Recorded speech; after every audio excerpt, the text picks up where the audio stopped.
ছিল গত সোমবারের ভিডিও। আমি শিব মন্দিরে পুজো দিয়ে যাওয়ার পুজো দেওয়ার পরে একটু আর একটুখানি কিছুটা রাস্তা এগিয়ে গিয়ে যে এতটা সুন্দর জায়গা আছে আমি যেখানে থাকি তার থেকে একটু দূরে গিয়ে আমার ঠিক এত বছরও অভিজ্ঞতা হয়নি।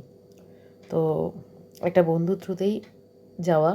ও ভোরবেলা হাঁটতে টাটতে যায়, দেখে এসছে, আমাকে বললো চল পুজো দিয়ে। তো গেলাম। ফার্স্টে তো ঢুকলাম, তো ঢোকার মুখেই বাঁদিকে ছিল সর্ষের ক্ষেত। অপূর্ব লাগছিলো আর প্রচুর পিকনিক হচ্ছিলো, অনেক গান টান হচ্ছিলো। তো সেটা আমি মিউজিকটাকে অফ করে দিয়েছি, সাউন্ডটাকে অফ করে দিয়েছি ভয়েস দেওয়ার জন্য।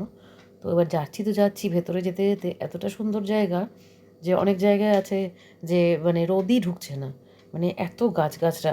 আর আম গাছ প্রচুর রয়েছে, আর 2-3 মাস পর থেকে গাছে প্রচুর পরিমাণে আম দেখতে পাওয়া যাবে। বোলও এসেছে অনেকগুলোতে।